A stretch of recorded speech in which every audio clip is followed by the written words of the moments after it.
Hello दोस्तों, बहुत बहुत स्वागत है आपका हिंदी मीडियम किस नंबर 1 चैनल स्कूल क्लासेस में। जैसा कि जानते हैं, मेरा नाम सुनील चौधरी है।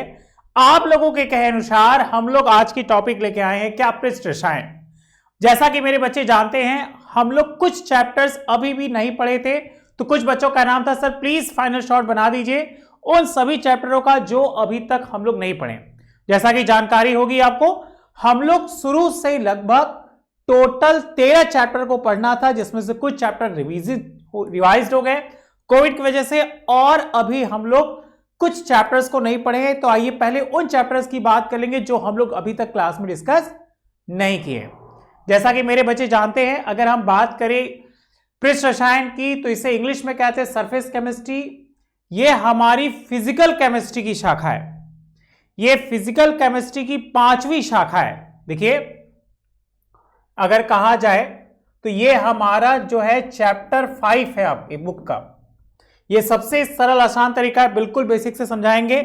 महत्वपूर्ण बिंदु को सिर्फ देखना है, क्योंकि हम लोग के पास टाइम कम बचा है। ये हमारी एक तरह से बहुत ही ज्यादा रिवीजन बेस्ड क्लास होगी, तो इसको जरूर अच्छे से देखिएगा बच्चों, कहीं मत जाइए। और इसको याद के साथ साथ नोट्स जरूर बनाइएगा। जल्दी जल्दी कॉपी निकाल लीजिए। अगर कोई डाउट्स है तो मुझे बताइएगा, चाहे तो टेलीग्राम पे, चाहे तो कमेंट बॉक्स में। अगर आपके कोई भी डाउट्स होंगे तो मुझे जरूर बताइएगा, ठीक है। फास्ट बेटा फास्ट। जैसा कि मेरे बच्चे जानते हैं, अगर हम बात करें तो फिजिकल केमिस्ट्री के 5 चैप्टर थे। कौन कौन? ठोस अवस्था, विलयन,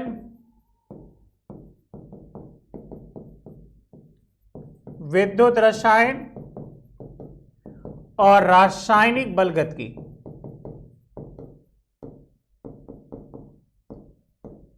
1 2 3 4 और 5वां है हम लोग का क्या? पृष्ठ रसायन। तो इस तरह हम अपने 5वें भौतिक रसायन पे आ गए। ये कंप्लीट हो चुके हैं।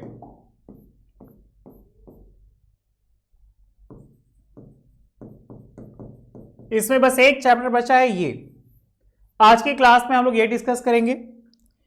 इसके अलावा अगर हम बात करें, तो अगर हम बात करते हैं इनऑर्गेनिक की, अकार्बनिक रसायन, तो अकार्बनिक में हम लोगों ने क्या देखा था? पी ब्लॉक, डीएफ ब्लॉक और उपसंयोजक यौगिक।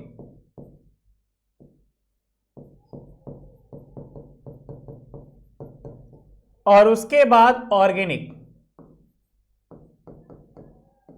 कार्बनिक।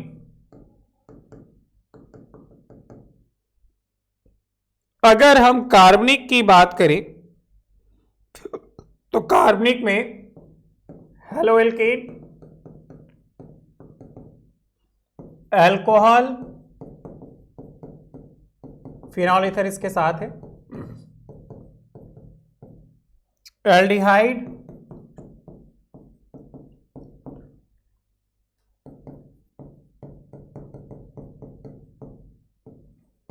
कार्बोक्सिलिक।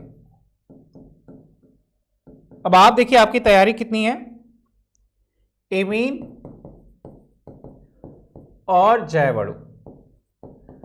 तो मिला जुला के जो हम लोग के चैप्टर बचे हैं वो 1 2 3 4 और 5, ये हो चुके। आज की क्लास में जो हम लोग स्टार्ट करने वाले हैं वो पृष्ठ रसायन। तो पहले क्या करेंगे, ये 5 चैप्टर के हम फाइनल शॉट बनाएंगे। अगर आप मेरी बात से एग्री है तो आप प्लीज मुझे मैसेज कीजिएगा, चाहे कमेंट बॉक्स में, चाहे टेलीग्राम में। अगर आपके कोई डाउट्स है तो मुझे बताइएगा। और जितने भी टॉपिक्स हम लोग प्रीवियस हो चुके, कंप्लीट हो चुके हैं, उन सबके final shot plus revision class हम करा चुके। अगर आपको फिर भी लगता है कि अगर कोई डाउट होगा तो मुझे जरूर बताइएगा। ये कंप्लीट हो गए। सिर्फ जो सर्कल वाले 5 चैप्टर वो रिवीजन मतलब अभी बचे हुए हैं, और अब से हम लोग एग्जामिनेशन के पहले इन्हीं टॉपिकों को देखेंगे और उम्मीद करेंगे कि सबसे पहले हम अपनी सिलेबस को क्लियर करा के आपके पास जितने भी डाउट्स है उसको सॉल्व करा दें। ओके, तो चलिए हो जाइए तैयार। आज की क्लास हमारी है पृष्ठ रसायन की। जैसे कि बात हो रही है पृष्ठ रसायन, अगर कोई आपसे पूछे पृष्ठ रसायन होता क्या है, देखिए बेटा सबसे पहला क्वेश्चन यही बनता है, तो कहा जाता है भौतिक रसायन विज्ञान की वह शाखा, क्योंकि फिजिकल केमिस्ट्री का पार्ट है, तो भौतिक रसायन विज्ञान की वह शाखा, किसकी? भौतिक रसायन विज्ञान की वह शाखा जिसके अंतर्गत ठोसों, जिसके अंतर्गत ठोसों या द्रवों की सतह, या तो उसकी जो ऊपर की होती है सतह या अंतरापृष्ठ, देखिए बात हो रही है सतह या अंतरापृष्ठ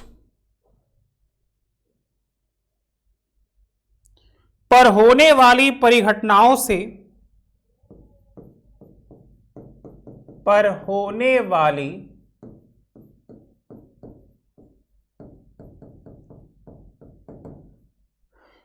घटनाओं से संबंधित अध्ययन किए जाते हैं,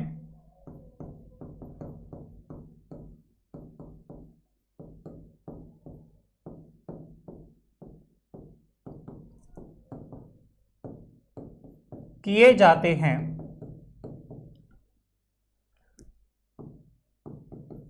पृष्ठ रसायन कहलाती है।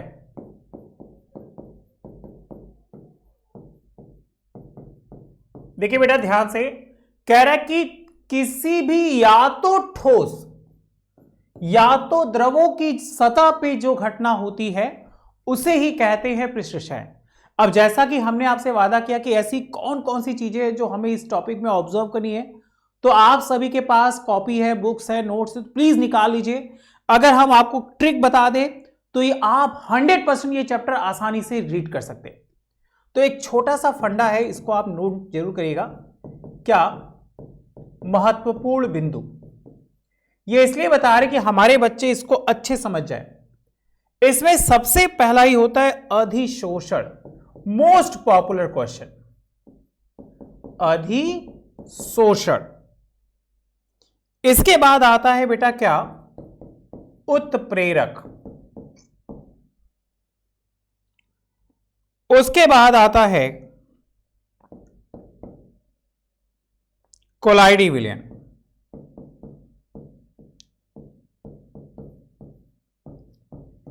इसके बाद आता है मिसेल।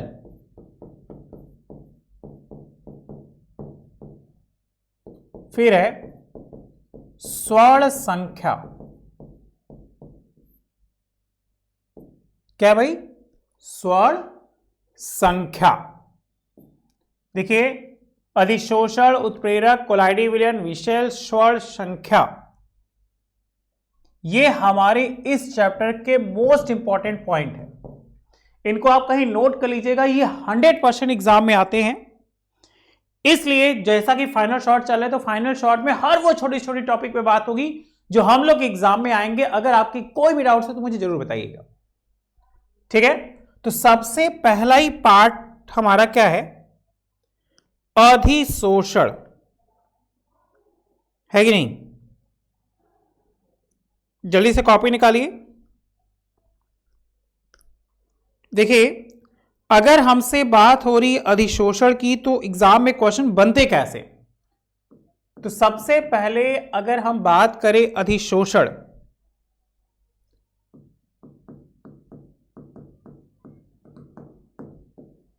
देखिए बेटा, किसी ठोस या द्रव के पृष्ठों द्वारा,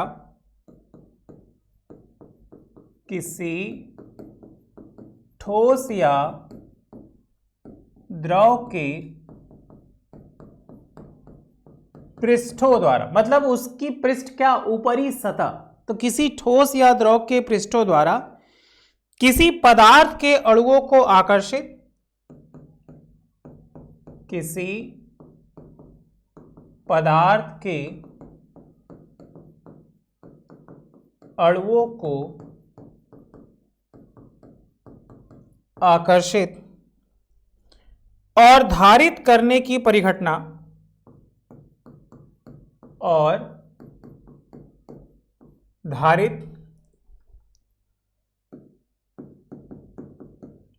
करने की परिघटना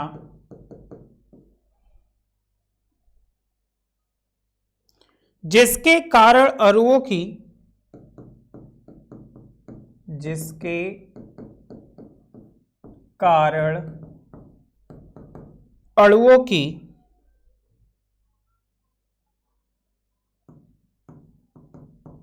सांद्रता में वृद्धि हो जाती है,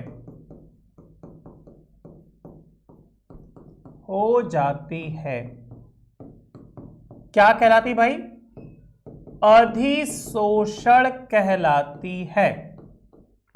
बताइए क्या इस बात से आप सहमत हैं?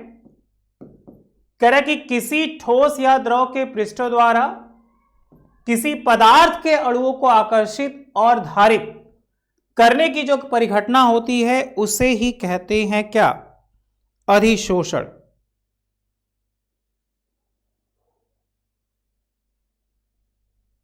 ठीक है, इसके साथ ही एक और नाम आता है बेटा, अधिशोष्य।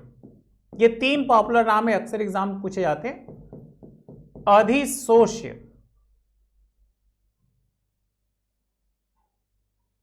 क्या अधिशोष्य, अणु, या शॉर्टकट बता रहे उसको कॉपी कर लीजिएगा, पदार्थ जो कि पृष्ठ पर, पदार्थ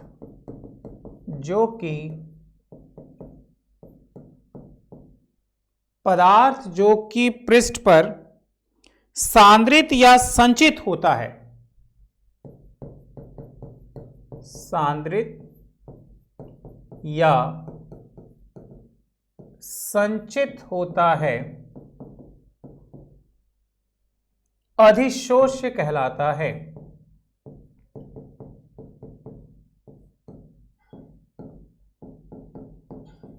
ठीक है, उसे क्या कहते हैं, उससे कहा जाता है अधिशोष्य।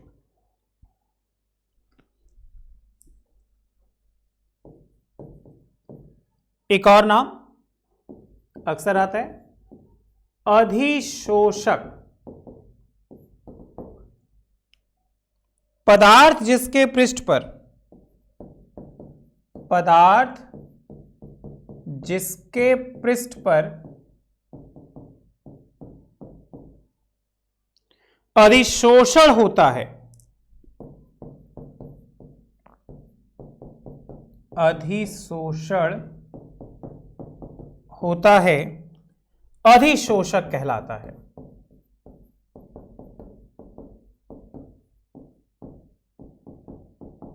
देखिए बेटा, ये 3 अक्सर एग्जाम में पूछे जाते हैं। ये तीनों के मीनिंग बहुत ही सेम है और ये बहुत ही खास है। सबसे पहला होता है अधिशोषण। क्या कहा, किसी पदार्थ या द्रव के पृष्ठों द्वारा किसी पदार्थ के अणुओं को आकर्षित और धारित करने की जो घटना होती है, उन्हीं के कारण अणुओं की जो सांद्रता में क्या हो जाती, वृद्धि, मतलब उसकी सांद्रता बढ़ जाती। यही क्रिया कहलाती है क्या, अधिशोषण। अगर अधिशोषण की बात करें तो अधिशोषण 2 प्रकार के होते हैं। अगर बात हो कि ये कितने प्रकार के होते हैं तो 2 प्रकार के होते हैं। कौन कौन से 2 प्रकार हैं?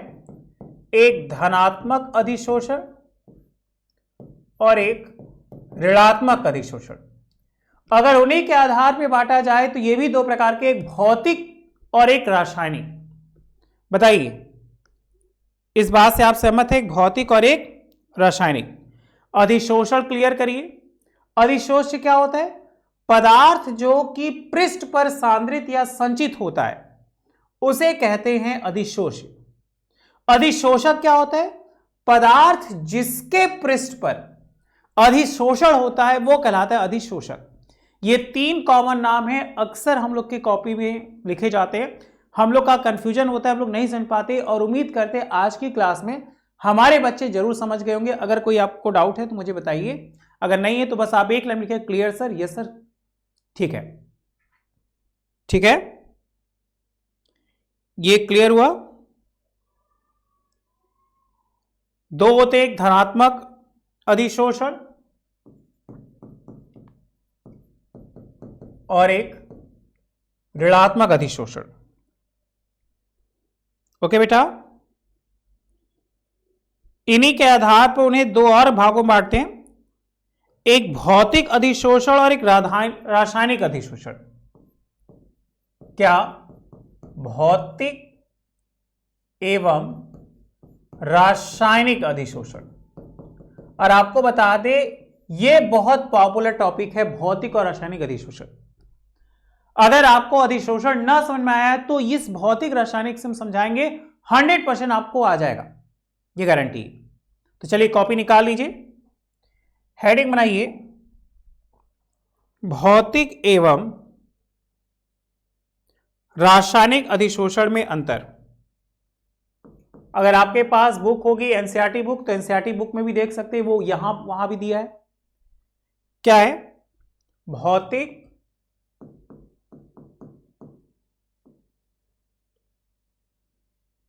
एवं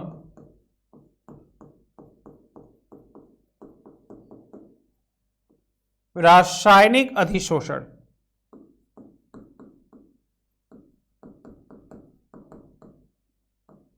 दो कॉलम बनाइए, एक भौतिक अधिशोषण के और एक रासायनिक अधिशोषण के।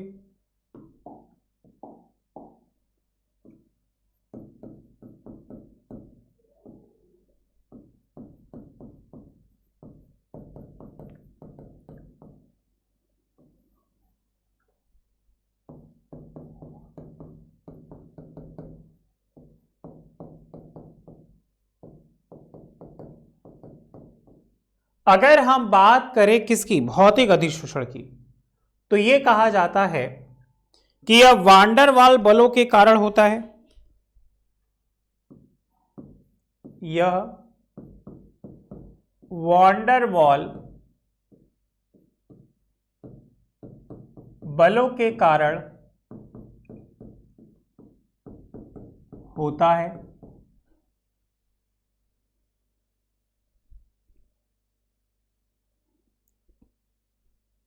किसके कारण होता है भाई?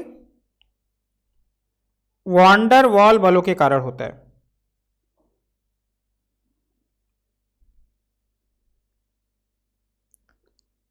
अगर बात होगी रासायनिक की तो यह रासायनिक बंध बनने के कारण होता है। यह रासायनिक बंध बनने के कारण होता है।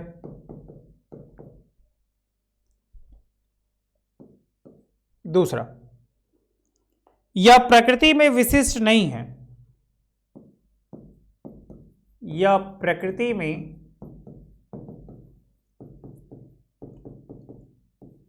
विशिष्ट नहीं है और यह प्रकृति में अति विशिष्ट होता है। यह प्रकृति में अति विशिष्ट होता है। बताइए इन दोनों पॉइंट में कोई दिक्कत आ रही है? तीसरा, यह प्रकृति में उत्क्रमणीय है। यह प्रकृति में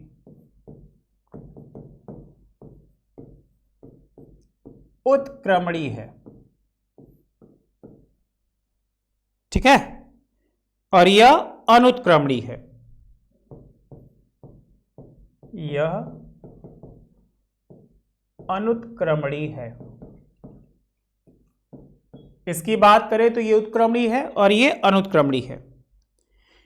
चौथा और मोस्ट इंपॉर्टेंट पॉइंट है कि इसमें अधिशोषण की एंथैल्पी, इसमें अधिशोषण की एंथैल्पी कम, अगर पूछा जाए कितना, तो लगभग 20 से 40 किलो जूल प्रति मोल या मोल इनवर्स होती है।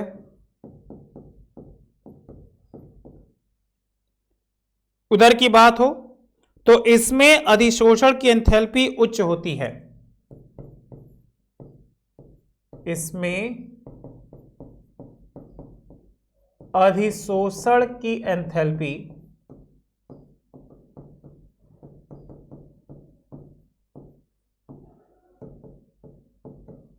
उच्च होती है। वहां पे कम, यहां पे ज्यादा। लगभग ये मान लीजिए, अगर कभी आपसे पूछे तो लगभग में याद रखना है 30 से 240 किलो जूल मोल इनवर्स। बताइए, ठीक है। पांचवा, इसमें संक्रियण ऊर्जा की आवश्यकता नहीं होती। इसमें संक्रियण ऊर्जा की आवश्यकता नहीं होती है। लेकिन अगर हम बात करें रासायनिक अधिशोषण की, तो कहा जाता है कि इसमें उच्च संक्रियण ऊर्जा की आवश्यकता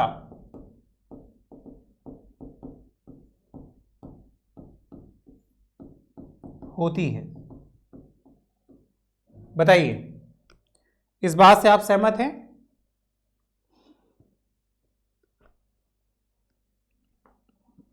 छठवां पॉइंट देखिए, कम से कम अंतर में 5-6 पॉइंट याद रखिएगा। यह गैस की प्रकृति पर निर्भर करता है। यह गैस की प्रकृति पर निर्भर करता है। और याद रखिएगा, ये भी गैस की प्रकृति पर निर्भर करता है।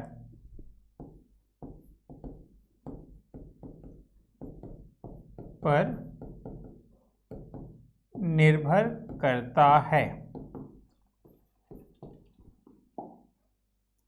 इस लाइन में कोई दिक्कत है तो बताइए बेटा। क्या ये चीजें मेरे बच्चों को क्लियर हुई? अगर क्लियर हुई तो यस सर में आंसर दीजिए। थोड़ा जल्दी जल्दी हाथ चलाइए। अगर कोई डाउट है तो मुझे जरूर बताइएगा, हम आपके डाउट्स को क्लियर करेंगे। फास्ट बेटा फास्ट।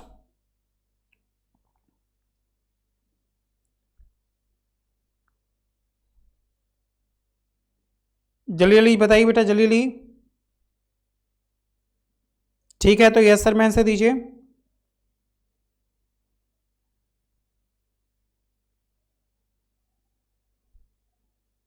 चलिए, हम लोग थोड़ा सा और आगे बढ़ते हैं। जो क्वेश्चन बनाता है उत्प्रेरक, क्या है? उत्प्रेरक, जिसे कहते हैं कैटालिस्ट। जो हमारे इंग्लिश वाले बच्चे हैं उनके लिए क्या है? उत्प्रेरक, कैटालिस्ट। अगर आपको याद होगा तो हमने एक ट्रिक बताया था, उत्प्रेरक वह होता है जो अपनी उपस्थिति से किसी दूसरे तत्व की स्थिति की क्रियाओं को परिवर्तित कर दे, उन्हें ही कहते हैं क्या? उत्प्रेरक। मतलब उत्प्रेरक से हम किसी पदार्थ की अभिक्रिया में या तो अभिक्रिया की दर को बढ़ा सकते हैं और या तो अभिक्रिया की दर को क्या कर सकते हैं, घटा सकते हैं। वही कहलाते हैं क्या, उत्प्रेरक। बताइए, ठीक है, लिख लीजिए, याद रहेगा आपको।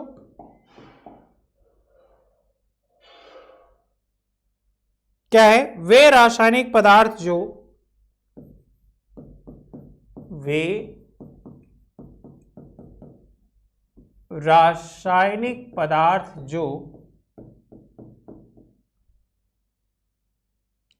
रासायनिक अभिक्रिया के वेग को परिवर्तित कर देते हैं।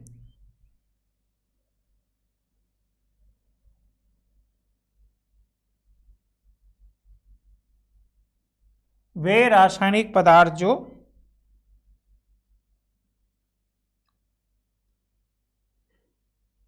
रासायनिक अभिक्रिया के वेग को परिवर्तित कर देते हैं, रासायनिक अभिक्रिया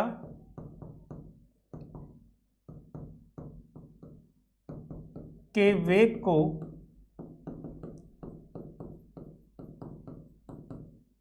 परिवर्तित कर देते हैं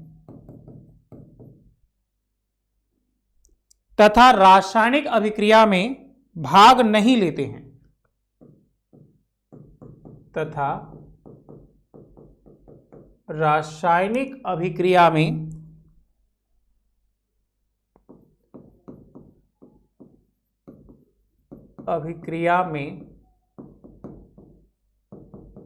भाग नहीं लेते हैं। और अभिक्रिया के अंत में भाग नहीं लेते हैं, उत्प्रेरक कहलाते हैं। अब मेरे अनुसार अगर हम बात करें रासायनिक अभिक्रिया की, तो पाया गया कि रासायनिक अभिक्रिया में उत्प्रेरक जो है या तो अभिक्रिया की दर को बढ़ाते हैं या तो अभिक्रिया की दर को घटा देते हैं। अगर हम छोटी सी टॉपिक को देखें तो यह कहा जाता है कि उत्प्रेरक सबसे पहला कहलाता है क्या, धनात्मक उत्प्रेरक। क्या कहते हैं इसको इंग्लिश में, पॉजिटिव कैटलिस्ट। धनात्मक उत्प्रेरक, जैसे याद रखिएगा कि C+O2, या इससे अच्छा हम उसको ले लें H2+Cl2 प्लेटिनम 2HCl।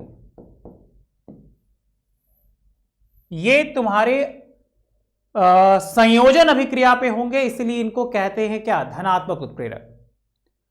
इसी का दूसरा जिसे कहा जाता है क्या, ऋणात्मक उत्प्रेरक, निगेटिव।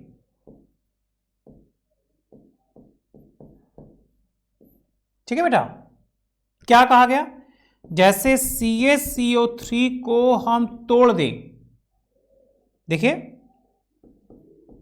CaCO3 को तोड़ दे तो CaO और CO2 बन जाएगा, तो उस केस में ये बन जाएगा हमारा क्या, ऋणात्मक उत्प्रेरक। तो सबसे पहला धनात्मक उत्प्रेरक और दूसरा ऋणात्मक उत्प्रेरक। उसके बाद तीसरा उत्प्रेरक वर्धक, मतलब वह जो उत्प्रेरक की शक्ति को बढ़ा दे उसे कहते हैं क्या, उत्प्रेरक वर्धक। इंग्लिश में इसे कहते हैं क्या, प्रमोटर्स। वर्धक को किस नाम से जानते हैं भाई, प्रमोटर। क्या है, जैसे N2+H2 मिलाकर ये बना लिए NH3, तो हम यहां देखते हैं कि आयरन के साथ मॉलिब्डेनम होता है। एमओ का मतलब होता है मॉलिब्डेनम।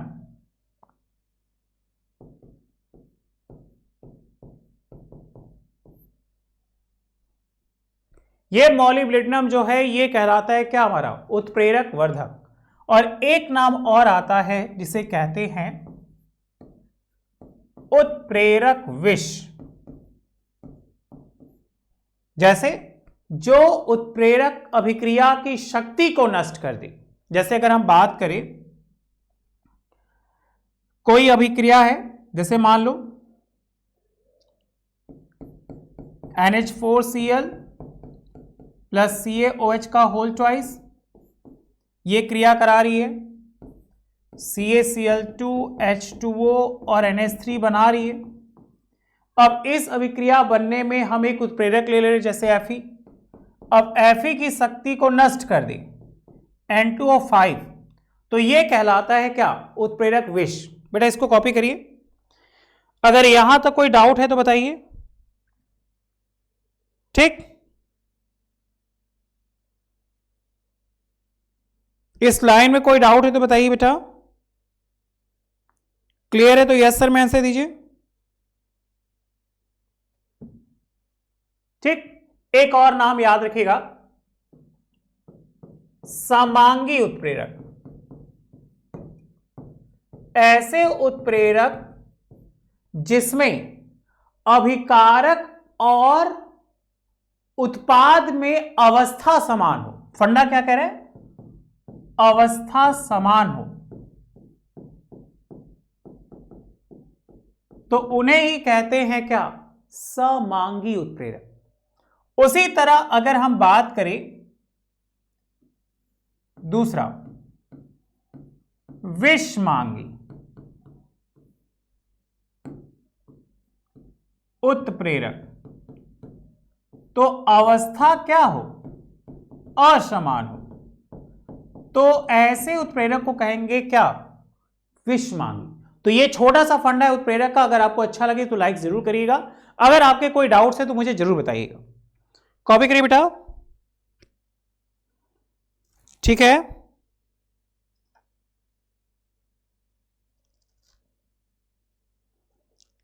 क्लियर है तो यस सर में आंसर दीजिए।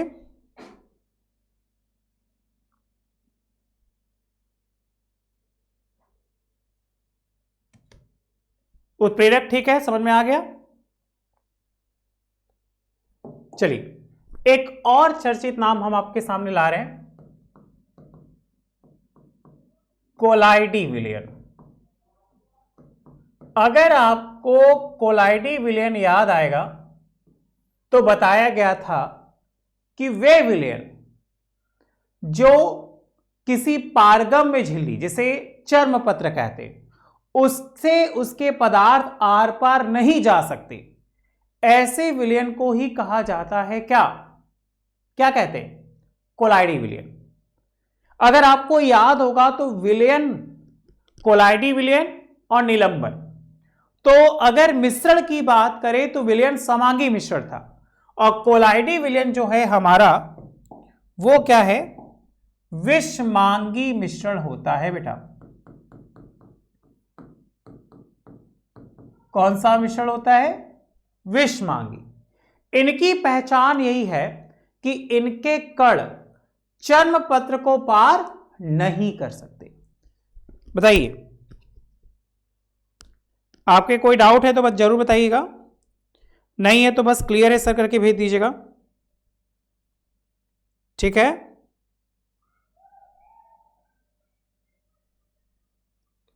आगे चलिए हम। चलिए कोलाइडी विलयन की हम बात करें तो यह कहा गया, अगर कोलाइडी विलयन को देखा जाए तो वे पदार्थ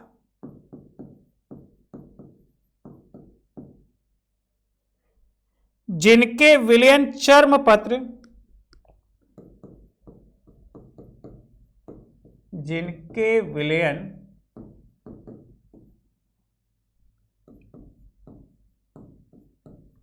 चर्मपत्र या जंतु झिल्ली से विसरित नहीं होते, या जंतु झिल्ली से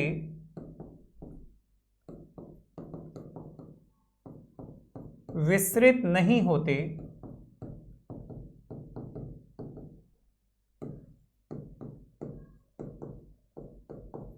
कोलाइडी विलयन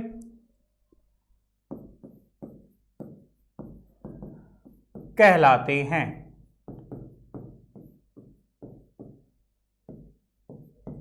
मुख्यतः इनके, अगर बात होगी कोलाइडिव विलयन की तो यह कहा जाता है मुख्यतः इनके दो क्षेपण होते हैं। कौन कौन सा? एक परिक्षेप्य माध्यम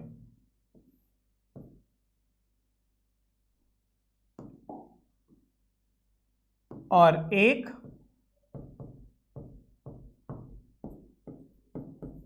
परिक्षेपण माध्यम। परिक्षेप्य का मतलब छिपा हुआ और परिक्षेपण का मतलब क्या हो? जो दिखाई दे। तो एक छोटा सा होमवर्क दे रहे हैं जिसका नाम है कोलाइडी विलयनों के प्रकार।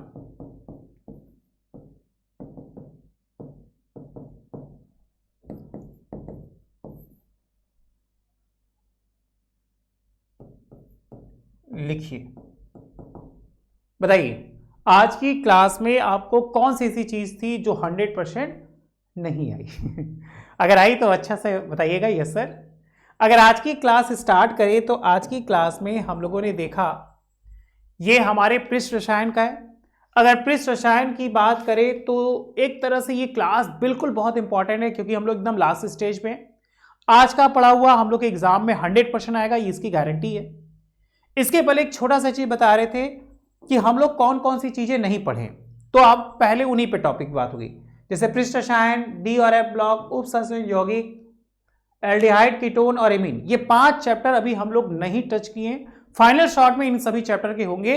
फिर इसके बाद इन सभी के रिवीजन, जो भी चीजें आप क्वेश्चन बोलोगे हम वो क्वेश्चन करा देंगे। इसके अलावा अगर हम बात करें तो पृष्ठ रसायन होता क्या है, तो ये कहा गया कि भौतिक रसायन विज्ञान की वह शाखा जिसके अंतर्गत ठोस या द्रव। अगर हम ठोस के सतह की बात करें तो मान लीजिए जैसे ये एक ठोस का सतह है जो बेसिकली क्यूबॉइडल की शेप का होता है,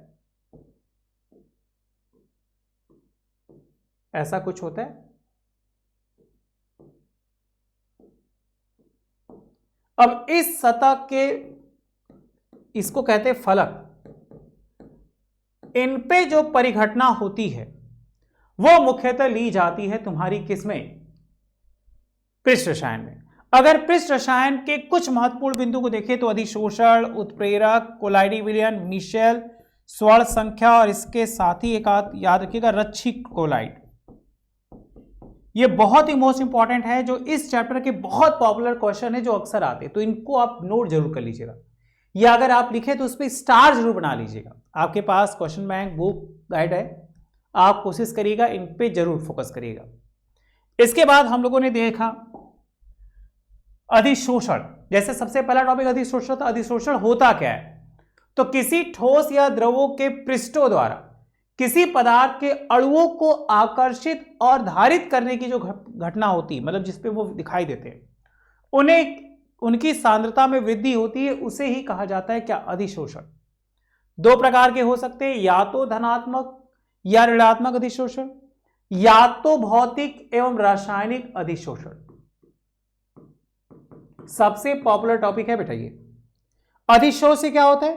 पदार्थ जो कि पृष्ठ पर सांद्रित या संचित होता है उसे ही कहते हैं अधिशोष। देखिए 3 नाम, अधिशोषण, अधिशोष और अधिशोषक। ये 3 नाम बहुत पॉपुलर है। पदार्थ जिसके पृष्ठ पर अधिशोषण होता है उसे अधिशोषक कहते हैं। इसके बाद हम लोगों ने देखा कि भौतिक और रासायनिक अधिशोषण क्या होते हैं। अंतर में समझ जाइए कि ये वांडर वाल बलों के कारण होते हैं और इसमें रासायनिक बंध बनने के कारण होता है। यह प्रकृति में विशिष्ट नहीं होते लेकिन ये विशिष्ट होते हैं। यह प्रकृति में उत्क्रमणीय अभिक्रिया को नहीं दिखाते हैं, ये नहीं दिखाते, अनुक्रमणीय होते हैं। इसमें अधिशोषण की एंथैल्पी सबसे कम होती है 20 से 40 किलो जूल और इसमें ज्यादा होती है 30 से 240 किलो जूल। इसमें संक्रियण ऊर्जा की आवश्यकता नहीं होती लेकिन इसमें होती है। इसके गैस की प्रकृति पर निर्भर करती, ये भी करती है। उत्प्रेरक इंपॉर्टेंट टॉपिक। वे पदार्थ जो रासायनिक अभिक्रिया के वेग को परिवर्तित कर देते हैं लेकिन रासायनिक अभिक्रिया में भाग नहीं लेते। मुख्यतः आपको याद होगा हम बताए थे डी ब्लॉक के तत्व ज्यादातर इनका प्रयोग करते हैं किसमें? उत्प्रेरक तत्वों में, जैसे धनात्मक उत्प्रेरक, ऋणात्मक उत्प्रेरक, उत्प्रेरक वर्धक, उत्प्रेरक विष, समांगी उत्प्रेरक और विषमांगी उत्प्रेरक। बताइए इस लाइन में कोई दिक्कत है? ये चीजें बिल्कुल समझ में आ रही है? अगर आ रही तो आप यस सर में आंसर दीजिए, अगर कोई डाउट है तो मुझे जरूर बताइएगा। ठीक है। उसके बाद कोलाइडी विलयन, वे पदार्थ जिनके विलयन चर्म पत्र या जंतु झिल्ली से विसरित नहीं होते उन्हें कोलाइडी विलयन कहा जाता है। इनके दो माध्यम होते हैं, एक परिक्षेपण माध्यम और एक परिचित माध्यम। आपका एक छोटा सा होमवर्क है, कोलाइडी विलयनों के प्रकार बताइए। ठीक है, आज के लिए इतना ही। Thank you so much. अगर कोई डाउट्स है तो मुझे जरूर टेलीग्राम पे मैसेज कीजिएगा। हमें जब भी समय मिलेगा हम आपके मैसेज को जरूर क्लियर करेंगे। ठीक है, thank you so much, bye bye.